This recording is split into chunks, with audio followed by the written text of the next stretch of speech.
kakaiba with a fusion and with a twist sa mga ginawa kong mga ingredients and very healthy. Except that ito yung maanghang.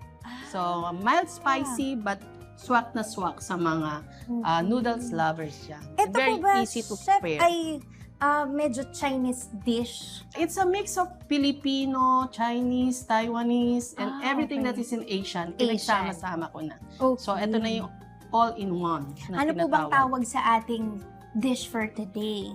This dish is mixed gourmet products. Mixed So, wala gourmet. siyang total na title ko kasi it depends on what kind of flavors ng mga ginawa kong gourmet products ang gagawin mo.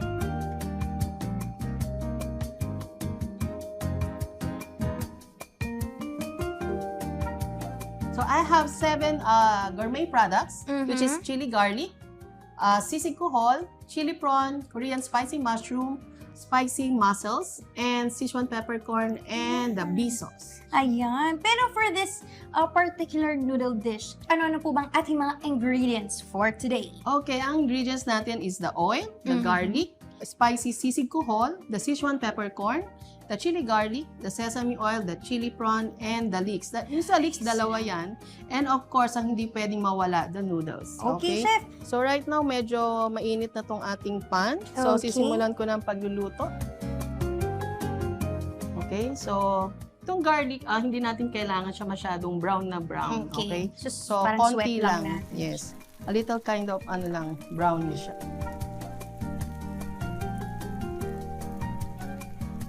Garlic. So, ito na yung medyo nag-golden brown na siya. Okay? So, kuha lang ako ng konti para mamaya.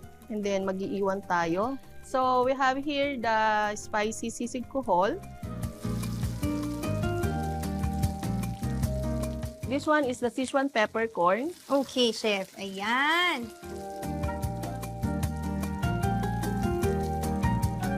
And then, the chili garlic.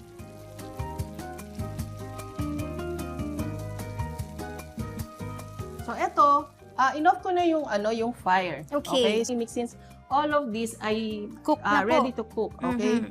So, parang medyo colorful na siya because of the chili, labuyo. Lagyan siya natin ng konting leeks. Okay? Bukod pa dun sa garnish natin mamaya. So, add ko na yung half lang ng sesame oil. Okay. It's very aromatic, chef, no?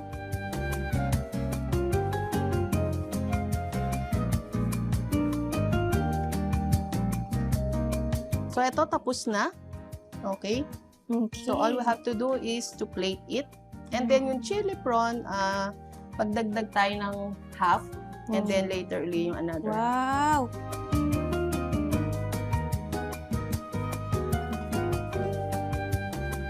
Kung makikita mo, ito na siya.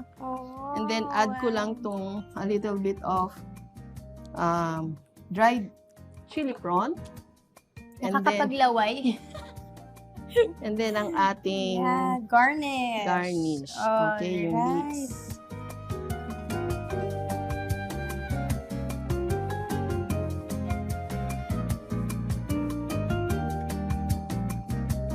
Nakasangbahay. Let's eat! How is it? Nahanghang nga siya, chef. Pero, ang galing kasi nagsistay lang siya na hindi na umaangat yung anghang niya, chef. Yes. Hindi umaangat sa ilong mo.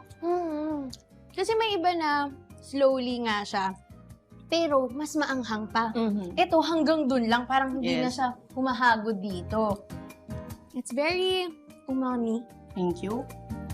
So, Tapos because of hindi the rin- shiitake mash. Hindi rin siya salty, chef, and Hindi. oily. Kasi na-expect ko dahil infused nga siya sa oil. The oil that we use is canola oil, so which is the healthy one, and then the sesame oil.